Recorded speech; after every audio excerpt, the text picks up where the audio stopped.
मजबूरी लगाओ इसको। मैं अब भी कह रहा हूँ, यदि विपक्ष किस नाम का है, यदि आज किसान लड़ाई लड़ रहा है और विपक्ष के नेता और विपक्ष की पार्टी उनका मनोबल नहीं बढ़ाएंगे, उनके साथ नहीं खड़े होंगे, तो ये तो बुलडोजर फेर देंगे इनके ऊपर। आज ये अपनी लड़ाई लड़ रहे हैं तो ये देशद्रोही दिखाने लग गए। इतने लंबे संघर्ष के बावजूद तो जहां अंग्रेज भी पिंगल के बातें कर लेते थे आंदोलनकारियों से, गांधी जी से, स्वतंत्रता सेनानियों से, बहुत बड़ा साम्राज्य था अंग्रेजों का, पूरी दुनिया में सूरज नहीं छिपता था। लेकिन कहीं 1000, 500, 2000 का आंदोलन हो गया तो वो बात करते थे।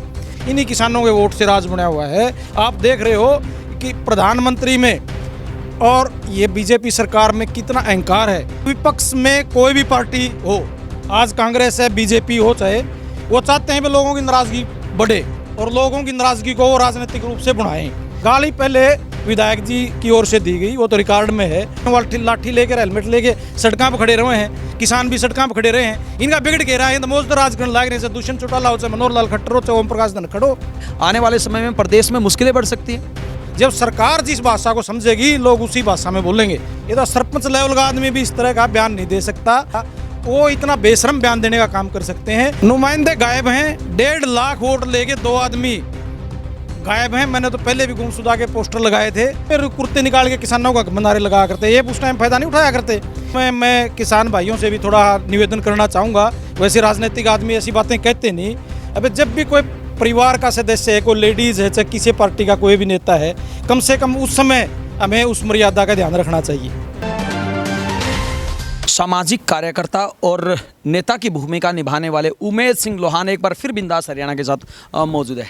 उमेद जी, तकरीबन 6 महीने का समय बीत गया है, अभी तक भी किसानों की मांग पूरी नहीं हुई है। 6 महीने से लगातार किसान सड़क से लेके और गाँव की गली तक, राजधानी से लेके अपने गांव की चौपाल तक लगातार संघर्ष कर रहा है। इस दौरान सैकड़ों किसानों ने जहां अपनी जान खोई है, शहीद हुए हैं, वहीं अरबों रुपया किसानों के घरों से गया है आंदोलन में। एक छोटे से छोटा गांव ऐसा नहीं जहां 10-15 लाख रुपया इस आंदोलन में खर्च ना हुआ हो। और आदमियों की मैन पावर की जहाँ तक आप बात करोगे, हर गाँव से 20, 30, 40, काम के समय में भी 10-15 आदमी वहाँ रहे हैं। तो ये एक किसान वर्ग को इतना बड़ा नुकसान हुआ है, चाहे वो मैनुअल पावर का हो, चाहे धन का हो, चाहे मनोबल का हो, चाहे उनके बच्चों की शिक्षा का हो, उन्होंने बहुत भुगता है। लेकिन इतने लंबे संघर्ष के बावजूद तो जहां अंग्रेज भी पिंगल के बातें कर लेते थे आंदोलनकारियों से, गांधी जी से, स्वतंत्रता सेनानियों से, और उनकी मांगों को मानवता का आधार बना के, बहुत बड़ा साम्राज्य था अंग्रेजों का, पूरी दुनिया में सूरज नहीं छिपता था। लेकिन कहीं 1000, 500, 2000 का आंदोलन हो गया तो वो बात करते थे, समस्या का समाधान निकालने की कोशिश करते थे। लेकिन आज देश में जब ये कहा जा रहा है अगर देश स्वतंत्र हो गया और वोट से राज बना हुआ है, इन्हीं किसानों के वोट से राज बना हुआ है, आप देख रहे हो कि प्रधानमंत्री में और ये बीजेपी सरकार में कितना अहंकार है कि बातचीत की टेबल पे आना नहीं पसंद करते। जबकि टिकैत साहब ने तो उनको लेटर लिख के एक किस्म से कह भी दिया भाई हमारे को बातचीत के लिए बुलाओ। लेकिन बातचीत के लिए क्यों आए? उनका तो कहना है कि ये किसान ही नहीं है, ये तो कांग्रेस के आदमी। देखिए, न कोई कांग्रेस का आदमी होता न कोई बीजेपी का, जहाँ तक वोटर की बात करता हूँ मैं। यही लोग वोट देके कांग्रेस को सत्ता में लाते हैं, ये बीजेपी को लाते हैं। जब इनको लगता है बीजेपी गलत कर रही है तो कांग्रेस को दे देते हैं, जब इनको लगता है कांग्रेस गलत कर रही है बीजेपी को दे देते हैं। ये तो फुटबॉल बने हुए हैं। किसान क्या करता है? किसान तो नीतियों पे वोट देता है। जब लगता है ये कर्जा माफ करेंगे, ये खाद सस्ता करेंगे, ये बिजली मुफ्त देंगे, ट्यूबवेल का कनेक्शन मुफ्त देंगे, बच्चों को रोजगार देंगे, उसी पार्टी को वोट दे देता है। ये किसी पार्टी से बंधा हुआ नहीं है। लेकिन आज आप देख रहे हो कि इनको कांग्रेसी बताया जा रहा है, इनको तो खालिस्तानी भी बताया जा रहा है, इनको तो पाकिस्तानी भी बताया जा रहा है, इनको तो बताया जा रहा है कनाडा से फाइनेंस हो रहे हैं, कोई कह रहा है ISI फाइनेंस कर रही है। ये सब एक प्रोपेगेंडा और झूठ इस किसान वर्ग को बदनाम करने के लिए चलाया जा रहा है। ये धरती पुत्र हैं, ये खेल के मैदान पे लड़ते हैं, ये देश की सीमा पे पाकिस्तान LAC और LOC पे लड़ते हैं, और आज ये अपनी लड़ाई लड़ रहे हैं तो ये देशद्रोही दिखाने लग गए। लेकिन बीजेपी वाले तो कहते हैं कि कांग्रेस को लड्डू बेवजह फूट रहे हैं, क्योंकि कांग्रेस चाहती ही ये थी कि ऐसा मौका आए, ऐसा समय आए। देखो, विपक्ष में कोई भी पार्टी हो, आज कांग्रेस है, बीजेपी हो, चाहे वो चाहते हैं कि लोगों की नाराजगी बढ़े और लोगों की नाराजगी को वो राजनीतिक रूप से बढ़ाएं। और ये विपक्ष का कर्तव्य भी है, संकट के समय में वो किसानों के, मजदूरों के, कर्मचारियों के साथ खड़े हों। कल आपने आपके इस पे भी एक मैसेज मैंने पढ़ा था ग्रुप में, आपने धनखड़ साहब के बारे में आपने भी तो जिक्र कर रखा है कि भाई कुर्ते निकाल के किसानों का नारे लगा करते, ये उस टाइम फायदा नहीं उठाया करते जब ये स्वामीनाथन आयोग लागू करने की बात करते थे, कर्जा माफी की बात करते थे ये लोग। जब जब ये कांग्रेसी या लोकदल का या बीजेपी का प्रश्न नहीं है, ये किसानों की आवाज़ उठाने का प्रश्न है। लेकिन उमेश जी, आपको नहीं लगता कि आपकी तरफ से एक विवादित बयान दिया गया है कि जब कोई भी विपक्ष में होती है तो लोगों के साथ खड़ा होना उनकी मजबूरी होती है और वो चाहते ही ऐसा है? देखिए, लोगों के साथ खड़ा नहीं होगा विपक्ष तो फिर वो अपनी भूमिका का निर्वहन नहीं करेगा। मजबूरी लगाओ इसको, मैं अब भी कह रहा हूँ। यदि विपक्ष किस नाम का है, यदि आज किसान लड़ाई लड़ रहा है और विपक्ष के नेता और विपक्ष की पार्टी उनका मनोबल नहीं बढ़ाएंगे, उनके साथ नहीं खड़े होंगे, तो ये तो बुलडोजर फेर देंगे इनके ऊपर। इसको मजबूरी मानो, दायित्व मानो, विपक्ष का दायित्व है ये।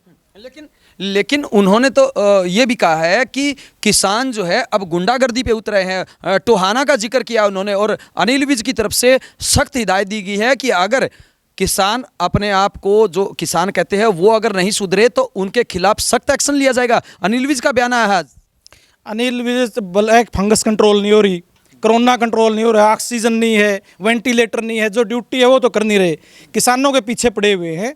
जहाँ तक व्यक्तिगत विरोध की बात है उसमें मैं किसान भाइयों से भी थोड़ा निवेदन करना चाहूँगा। वैसे राजनीतिक आदमी ऐसी बातें कहते नहीं। अबे जब भी कोई परिवार का सदस्य है, कोई लेडीज़ है, चाहे किसी पार्टी का कोई भी नेता है, कम से कम उस समय हमें उस मर्यादा का ध्यान रखना चाहिए। लेकिन यहाँ पे तो गाली गलौच देखने को मिली थी। गाली पहले विधायक जी की ओर से दी गई, वो तो रिकॉर्ड में है। और जब पब्लिक ने इतने 50,000 वोटों से बना दिया, प्यार देखें, कभी किसी मुद्दे पर उसकी नाराज़गी होगी तो संयम रखना और पेशेंस में रहना ही आपको नेता बनाता है। यदि आप उसको खो देंगे तो फिर नेता काएगी।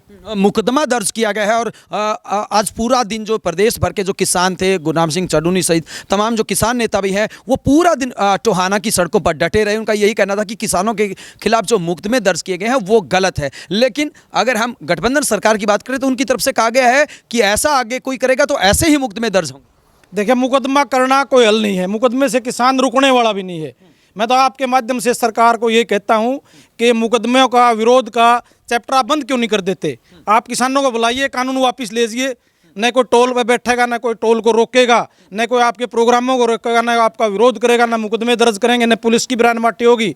आज पुलिस में भी किसानों के बेटे हैं, वो लाठी लेकर, हेलमेट लेके सड़कों पर खड़े रहे हैं, किसान भी सड़कों पर खड़े रहे हैं। इनका बिगड़ के रहा है, तो मौज तो राजगण लाग रहे हैं, दुष्यंत चौटाला हो, चाहे मनोहर लाल खट्टर हो, चाहे ओम प्रकाश धनखड़ हो, ये तो मौज कर रहे हैं। लेकिन मौज तो कांग्रेस के लोग भी कर रहे हैं, भूपेंद्र सिंह हुड्डा और दीपेंद्र हुड्डा भी कर रहे हैं। आप उनके बारे में क्यों नहीं बोलते? वो किस चीज़ की? आज चाहे भूपेंद्र सिंह हुड्डा है, चाहे दीपेंद्र हुड्डा जी राज्यसभा सांसद है, चाहे किसानों की बात आई, चाहे कोरोना की बात आई, उस संकट की घड़ी में भी दोनों, चाहे सीएम साहब थे, भूतपूर्व सीएम साहब, चाहे दीपेंद्र जी थे, किसानों के बीच में रहे हैं। और आज भी दीपेंद्र जी की तो राष्ट्रीय मीडिया में और अंतर्राष्ट्रीय मीडिया में, यहाँ तक विपक्ष के नेता भी तारीफ कर रहे हैं जो कोरोना में उनकी टीम कार्य कर रही है। तो अभी किसानों की तरफ से जो वहाँ पे समझौता हुआ है, जो बयान दिया गया है, ऐलान किया गया है, उसमें यही कहा गया कि अगर किसानों के ऊपर दर्ज में वापस नहीं हुए तो 7 तारीख को हरियाणा के सभी थानों का घेराव करेंगे। आपको नहीं लगता कि इस तरह जो आंदोलन अलग रूप लेता जा रहा है उससे आने वाले समय में प्रदेश में मुश्किलें बढ़ सकती हैं? देखिए, सरकार लोकतंत्र की, प्यार की, प्रजातंत्र की भाषा समझती नहीं। पहले हिसार में इसी तरह मुकदमे दर्ज किए गए और किसान नेताओं ने ये कहा कि मुकदमे वापस लो, इन्होंने वर्बली कह दिया वापस ले लिए, लेकिन बाद में 307 के मुकदमे दर्ज कर दिए गए। और जब लाखों की संख्या में किसान पहुंचे, आप भी लाइव कवरेज कर रहे थे, आपका चैनल बहुत लोग देख रहे थे, मैं भी देख रहा था, तो उस टाइम जब देखा लाखों लोग आ गए और ये हिसार में बैठ गए तो एक टिकरी बॉर्डर यहाँ खुल जाएगा, उस समय इनके हाथ पांव फूल गए और वो मुकदमे वापस ले लिए। जब सरकार जिस भाषा को समझेगी लोग उसी भाषा में बोलेंगे। जब सरकार का ये पता चल गया कि ये तो संख्या बल के आगे, आंदोलन के आगे, जब तुम लाखों की संख्या में आओगे तब ये झुकेंगी। मजबूरी में ये आह्वान किसान कर रहे हैं, कोई शौक में नहीं कर रहे। उमेश जी, मुख्यमंत्री की तरफ से बयान आया था कि वो चाहे तो सभी जो वैक्सीन है वो एक साथ लगा सकते हैं, लेकिन वो चाहते हैं कि धीरे धीरे लगाए। केजरीवाल को नसीहत दी थी। ये तो बहुत ही बचकाना बयान है। ये तो सरपंच लेवल का आदमी भी इस तरह का बयान नहीं दे सकता। ये जो नासमझ लोग हैं, जिनका राजनीति से कभी कोई पाला नहीं रहा, जिन्होंने RSS के दफ्तरों में काम किया हुआ है, आम जनता का कोई सरोकार नहीं रहा, वो इतना बेशरम बयान देने का काम कर सकते हैं जब आपके पास इंजेक्शन धरे हुए हैं और लोग वेट कर रहे हैं, लाइनों में लगे हुए हैं, आप उनको इंजेक्शन लगाइए, ख़त्म होंगे तो और ले मंगाइए। आप सरकार का है कि ये फिर बाहर से मंगाइए, इंपोर्ट कीजिए, केंद्र सरकार से लीजिए। ये तो केजरीवाल को भी गलत लाइन पर डालना चाह रहे हैं। हरियाणा के मुख्यमंत्री केजरीवाल को समझा रहे हैं कि सारी डोज एक साथ लगा दोगे तो आप क्या करोगे, फिर बाद में खाली बैठ के क्या करोगे आप? जो नेता अपनी ड्यूटी कर रहा है, जो उसके पास इंजेक्शन है, सही काम कर रहा है, उसको गलत रास्ते पर डालने का काम कर रहे हैं। उमेश जी, अगर हम हरियाणा के हिसार ज़िले के नारनौंद की बात करें तो आपको क्या लगता है यहाँ पर प्रशासन की तरफ से, स्थानीय नेताओं की तरफ से कितना काम किया गया है अभी इस कोविड के दौरान, और साथ में किसान आंदोलन के दौरान कैसी भूमिका रही है? देखिए, जितने साधन थे प्रशासन के पास, या नारायण की जो भी ये सीएमसी है, यहाँ जो डॉक्टर बैठते हैं, उन्होंने अपना पूरी लगन से लोगों की सेवा करने का काम किया है। लेकिन जब आपके पास वेंटिलेटर नहीं होगा, आपके पास ऑक्सीजन सिलेंडर नहीं होंगे, आपके पास ज़रूरी दवा नहीं होंगी, तो फिर आप किस तरह लोगों की मदद कर सकते हैं? लेकिन जितने संसाधन थे उसके हिसाब से ठीक काम किया है। और अगर हम यहाँ के नुमाइंदों की बात करें, नुमाइंदे गायब हैं। 1.5 लाख वोट लेके 2 आदमी गायब हैं। मैंने तो पहले भी गुमशुदा के पोस्टर लगाए थे, लेकिन बार बार मैं कहूँगा तो राजनीतिक बात आ जाएगी। 61,000 कुछ वोट तो कैप्टन अभिमन्यु जी को मिले हैं और 73,000 कुछ पंडित रामकुमार गौतम जी को मिले हैं। दोनों में से कोई फटक्या हो, लोगों की सुध ली हो, चाहे बीमारी की बात थी, चाहे वो आंदोलन की बात थी, दोनों गायब हैं। नारायण में पिछले 1-1.5 महीने से मेरे ख्याल कौन से के दर्शन लोगों ने नहीं देखे होंगे। लेकिन कैप्टन अभिमन्यु ने सामान तो भेजा ना? सामान भेजना, सामान तो फिर तो आप टाटा बिरला अंबानी को देश का प्रधानमंत्री बना दो, सामान तो वे भेज देंगे सारे। राजनीतिक नेतृत्व का ये कर्तव्य बनता है कि संकट के समय अपने लोगों के बीच में वो खड़े हो जाके, और उनके खड़े होने से लोगों का मनोबल बढ़ता है और सरकार दूने उत्साह से फिर उसकी मदद भी करती है, चाहे वो ब्यूरोक्रेट्स हैं और चाहे डॉक्टर्स हैं, चाहे और व्यवस्था है। अंतिम प्रश्न, अगर अभी भी जिस प्रकार से आंदोलन जारी है, आगे भी अगर ऐसे ही जारी रहा तो क्या लगता है कैसे हालात बन सकते हैं? अराजकता का माहौल बन सकता है। जिस तरह युवा वर्ग बहुत आक्रोशित है, जब उनको रोज़गार नहीं मिल रहा, आज हर तीसरा आदमी बेरोजगार है, ये डाटा है, ऑन रिकॉर्ड डाटा है। न रोज़गार है, रोज़गार सरकारी नहीं मिल रहा, प्राइवेट रोज़गार नहीं है। फिर आप खेती की ओर मुड़े, खेती घाटे का सौदा हो गया इन 3 कानूनों के बाद, तो अंधकार ही अंधकार जब युवा वर्ग को दिखाई देगा तो फिर युवा वर्ग आक्रोश, आंदोलन और विद्रोह की ओर बढ़ता है। वो प्रदेश में न सत्ता पक्ष के लिए अच्छा है, न विपक्ष के लिए अच्छा है। मैं तो यही कहूँगा कि जो नौजवानों की ऊर्जा है उसको सकारात्मक दिशा में इस्तेमाल किया जाए, उनको रोज़गार दिए जाएं, खेती में ऐसी स्कीमें दी जाएं कि वो अपने जो पुश्तैनी धंधे हैं उसकी ओर बढ़ सकें। ये आंदोलन ख़त्म करके सरकार ये काम कर सकती है और युवाओं को सही दिशा देने का काम कर सकती है। ये थे उमेद लोहान, जिनकी तरफ से मांग की गई है कि जल्द से जल्द किसानों की समस्या का समाधान तो हो ही, साथ में जो कोविड की महामारी है उससे भी प्रदेश सरकार निजात दिलाए और इससे भी एक कदम आगे युवाओं को रोज़गार दे। हालांकि इन तमाम बातों के बावजूद भी इनकी तरफ से ये कहा जा रहा है कि कुछ किसानों को भी अपना संयम बरतना चाहिए, जो परिवार के लोगों के साथ भी ज़बरदस्ती करते हैं। नारेबाजी करने के बावजूद जो हरकतें उनकी होती है उसमें थोड़ा सा उनको कंट्रोल करना चाहिए, ऐसा इनकी तरफ से कहा गया है। हालांकि इन बातों का कितना प्रभाव पड़ेगा ये तो आने वाला समय ही बताएगा। वीडियो जर्नलिस्ट अमित कुमार के साथ अजय लोहान, बिंदास हरियाणा।